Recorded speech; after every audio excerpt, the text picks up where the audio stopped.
Nou vriende, goeiemôre, ons is die Here nog dankbaar dat hy vir ons uitgespaar het en dat die Here nog 'n nuwe dag tot ons lewens toegevoeg het. Ons kan vanmôre met baie groot sekerheid sê dit is die dag wat die Here gemaak het. Ons kan daaroor juig en bly wees. Ons weet dat ons God op die troon van die hemel sit en van die aarde maak die voetbank van sy voete en ons weet dat hy vir ons baie duidelik in sy woord sê dat hy die goeie herder is wat ons lei na waters waar rus is. En mag die Here u ook in hierdie vakansietydperk wat voorlê, lei na waters waar rus is. Vanmôre sal ons laaste oordenking vir 2025 wees en ons gaan juis hierdie oordenkings afsluit met die kersie op die koek, as ons dit so kan noem. En ons gaan 'n bietjie praat oor God se kosbare beloftes en besonder ook vir sy kinders. Nou vriende, as ons na die Bybel kyk, sien ons daar is 'n magdom van beloftes wat die Here vir sy volk gegee het, vir sy kinders gegee het en hoe wonderlik hierdie beloftes ook vir ons versterk in hierdie baie uitdagende tye waarin ons onsself bevind.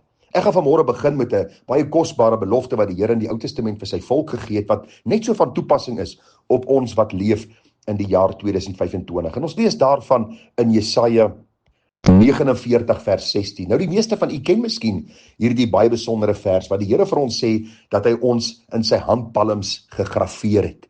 Wonderlik om te dink daaraan dat die Here ons so liefhet dat hy ons dig by sy Vader hart hou. Die gedagte van handpalms gegraveer beteken nou nie die Here se hand is so groot dat elke kind van die Here se naam in sy handpalms is nie, maar die gedagte van soos in die Ou Testament, as u nou gaan lees, die hoofpriester het 'n skouerkleed gedra en daarop was die 12 stamme van Israel se name op, 6 aan die regter, 6 aan die linkerkant, ook 'n borstas gedra met die 12 stamme van Israel se name daarop. En wanneer hy in die allerheiligste verskyn, het hy basies Israel, die volk Israel, aan God opgedra, om ook vir God te sê dat hierdie sy volk is, 'n besondere volk, en dat hy ook voorbereiding vir hulle gedoen het. En dieselfde gedagte word hier deurgegee. Ons is in die Here se handpalms gegraveer. Hy is 100% bewus van elkeen van ons. Die Bybel sê die hare van ons hoof is getel. En hy het ons so lief, vriende, dat hy vir ons in die woord sê dat hy sy seun gegee het, sodat elkeen wat aan hom glo nie verlore mag gaan nie, maar die ewige lewe kan hê. Elke weergeborene kan vanmôre weet, hy's in die handpalms van die Here gegraveer, hy's naby die Here hou hom naby sy Vader hart, soveel so dat hy vir ons sê, ons is erfgename en mede-erfgename, dan ook van hierdie heerlikheid wat hy vir ons voorberei het. Wonderlik om te weet dat ons Here Jesus Christus, die een is wat vir ons voorspraak doen by die Vader, en ook vanmôre ons name voor die Vader noem. Maar daar is ook 'n kosbare belofte in die Nuwe Testament, wat ek aan gedink het, daai Filippense 1 vers 6. Ek noem vir u letterlik 1 of 2 van honderde beloftes.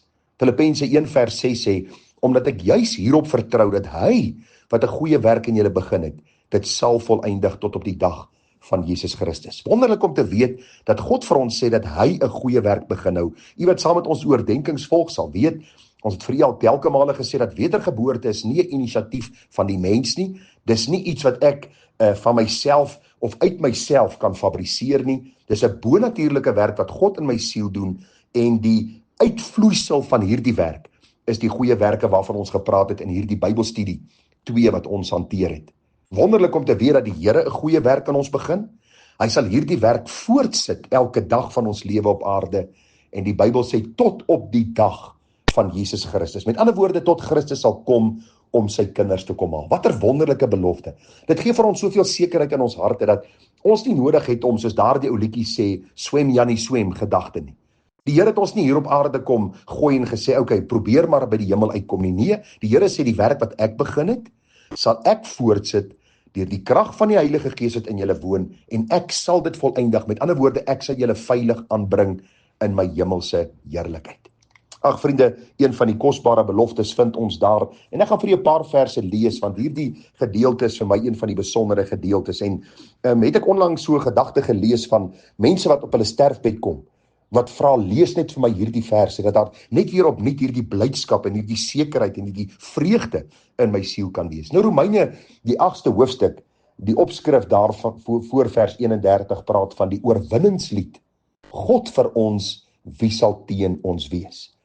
Net hierdie opskrif, vriende, maak al reeds 'n mens se hart warm, want ons dink daaraan as 'n oorwinningslied. Vir wie is die oorwinningslied? Vir kinders van God. Waarom is die oorwinningslied? Eenvoudig, as God vir ons is, wie is God? Hy is skepper, hy is onderhouer van sy heelal, hy is die oorwinnaar wat in Christus sonde, die dood, die hel oorwin het. Die Bybel sê vir ons baie duidelik, hy is die almagtige, die alleenwyse, die alomteenwoordige, En hierdie oorwinningslied gaan juist daaroor, as God vir ons is, waaroor hoef ons te vrees? Wie kan teen ons wees? Wat maak dit saak wat in hierdie wêreld met ons gebeur?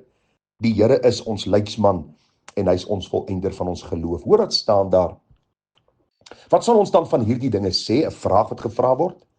As God vir ons is, wie kan teen ons wees? Dis amper asof die apostel Paulus vir die gemeente wil sê, luister, staan vir 'n oomblik stil. Almal kan teen jou wees. Maar dank God dat as jy aan hom behoort, as hy vir jou is, maak dit nie saak wie teen jou is nie. Want jy en die Here is meer as oorwinnaar.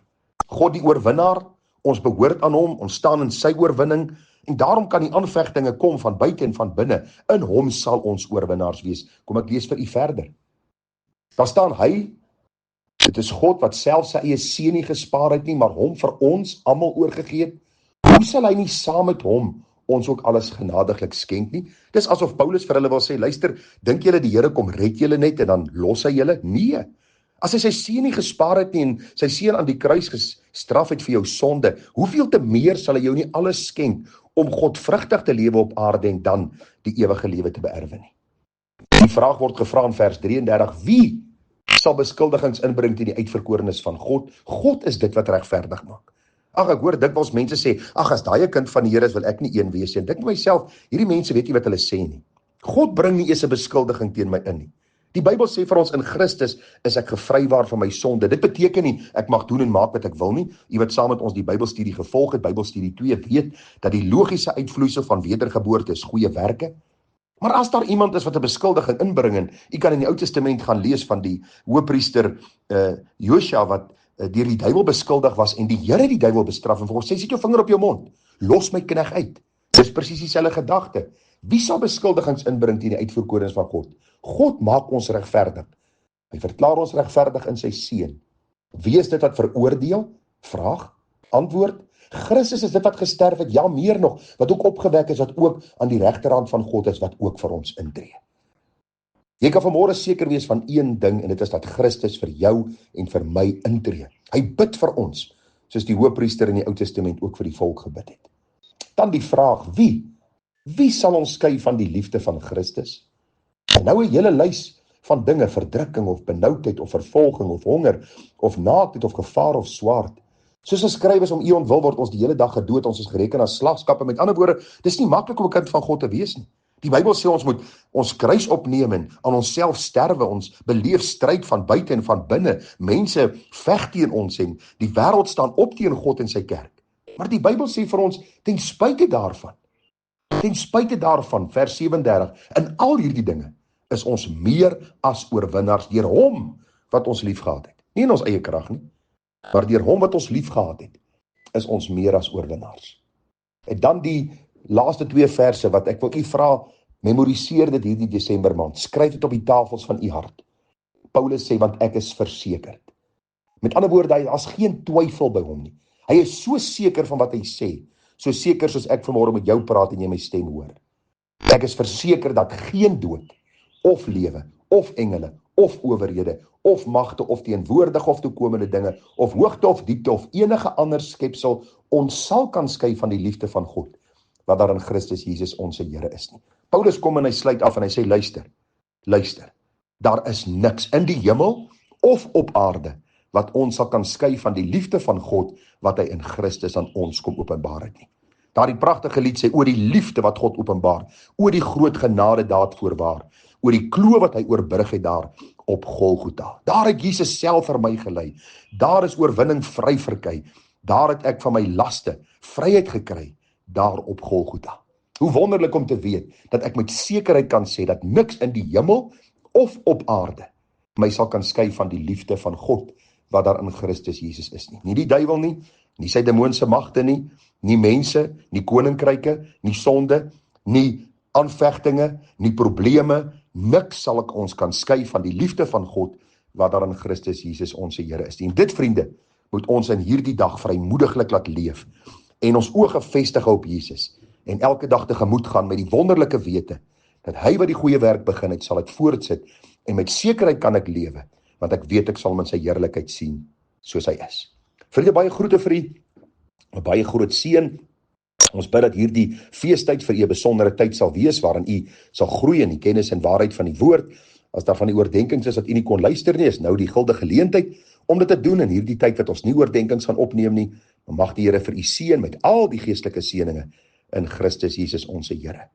Mag u verder die beloftes van die woord van die Here gaan opsoek en bepeins, wat hy vir sy kinders gegee het, en mag dit u hart versterk, en mag u en my hart soos die Emmausgangers brandende wees, terwyl ons die woord van God bestudeer. Vriende, baie groete, seën, mooi dag verder. Tada.